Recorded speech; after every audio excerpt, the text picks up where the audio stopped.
Welcome to the 2014 Edmonton Open Squash Tournament here at the Royal Glenora Club.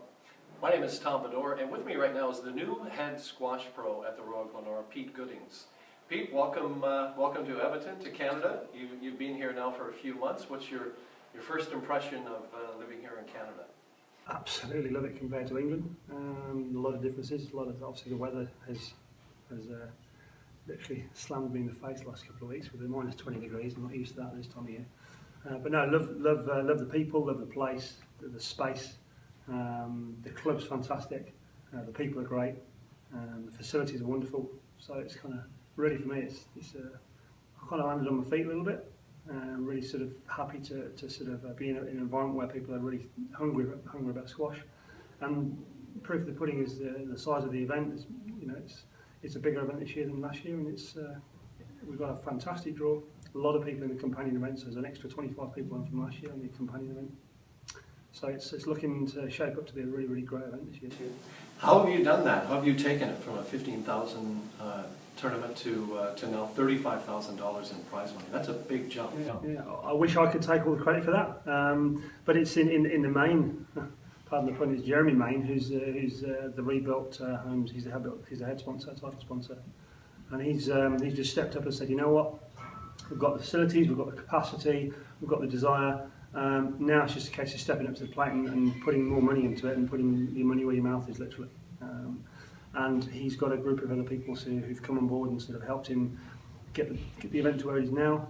Alvin Thomas and Ian Buchanan have been sort of the backbone of the event for a number of years now, and have taken it from a very sort of early sort of 5K event, a small start, right the way through to what it can be now. So the idea is to grow it even further, maybe a couple of years at this level, and then go up from there, with a view to put on a glass court. And obviously it's been a glass court here before with the Women's World Teams in 2006, so we've proved we can host that kind of facility. So it's it just seems a natural progression to go that route, and the people are hungry for it. There's no question about that. I mean, we had a $100,000 tournament here many years ago. I think it would be almost 10 years ago now, where we set up a four-wall glass court on the ice surface at the West Edmonton Mall. Mm-hmm.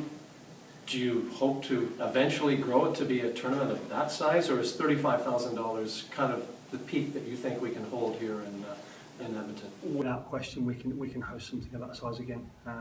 There's a lot of hungry people to sort of see that kind of level of squash. If you just speak to the people in the club this week, and there's loads of people talking about the World Championships with Rami and Mohamed Shwagi playing to an unbelievable standard in the World Final last week, and it's just those kind of people are the ones who are going to support this week.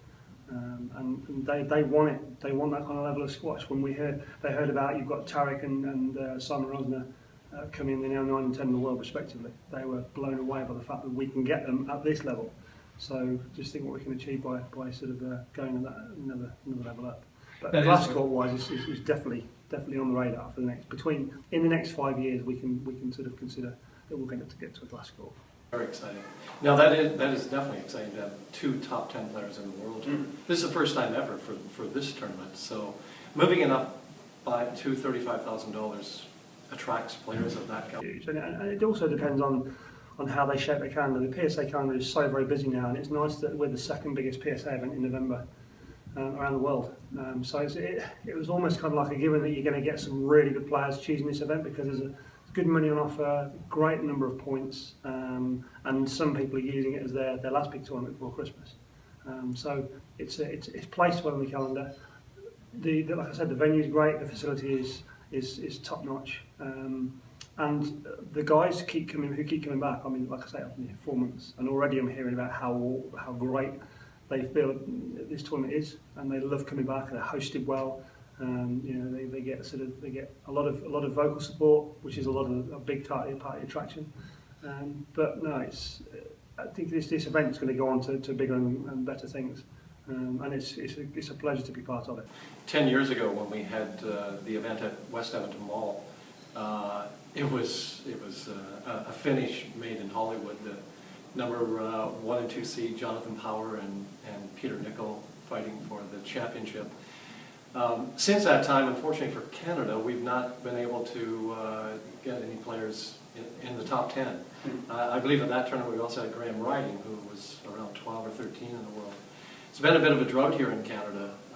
Why do you think that's happened? Do you think, are you here to change that? I don't know if I'm going to be instrumental in changing that, but I certainly will do my very best to make that a sort of a priority in terms of getting young people back into the sport. And if you see what, I mean, England are doing a reasonable job at it, and there's a number of sort of hot spots around England where it's still vibrant, but everybody knows that Egypt is sort of coming through. When you look at what happens in the British Junior Open, virtually every title is won by Egypt or contested by them. So you know there are some good reasons, and I'm not going to start regaling as to why they may be. They're my own personal opinions, and people might choose to disagree with those. I'm not going to be put up there to be shot at, but there's good reasons as to why the Egyptians are where they're at, and there's certain elements that I think in the traditional game that I try and bring to the table that I think is similar to the mould of the way the Egyptians do things. So hopefully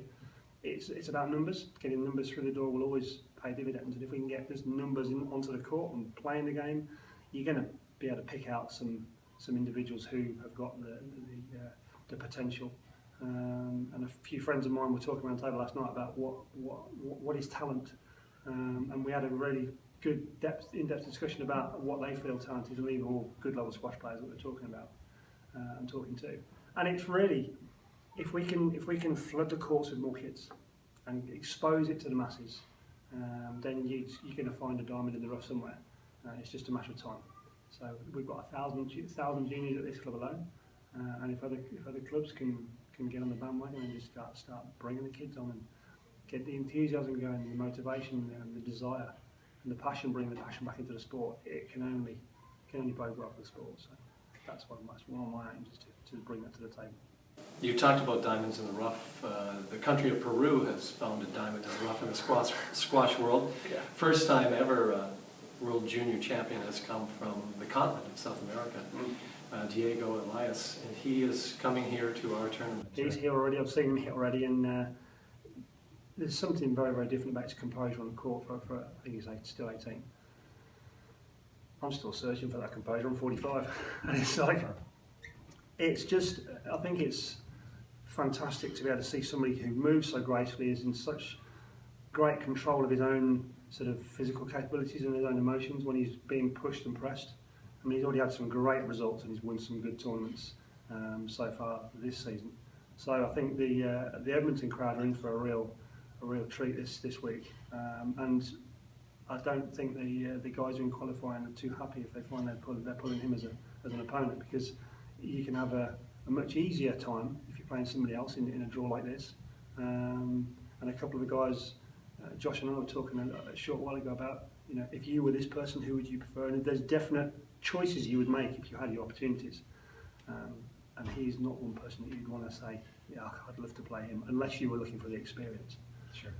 So no, he's a phenomenal sort of talent, and I just hope he can fulfil that and sort of go through and stay injury free and carry on, because we've seen people like Rami have come through that route. You see him as a junior and just think, if he creates that much of a buzz as a junior, if he can go on and fulfil that potential as an adult, which he obviously more than has, then it just bodes well for the sport in general, and the spread. It's going to bring great publicity to South America, and you're going to have young Peruvian kids sort of aspiring to him, and he'll be a national hero if he's not already. So. In addition to Diego, you mentioned the number 1 and 2 seeds, Turk Momin and Simon Rosner. Who else are you this week? I always like watching Ali Walker. Ali Walker's, for me, he's quite a flamboyant player. He's got a big wingspan. He sort of tries to cut the ball off a lot. So I like watching Alice to play. He's a strong athlete. And obviously the English guys, Tom Richards, Adrian Waller, Eddie Charlton, they're always sort of, you know, mixing it with the big guys.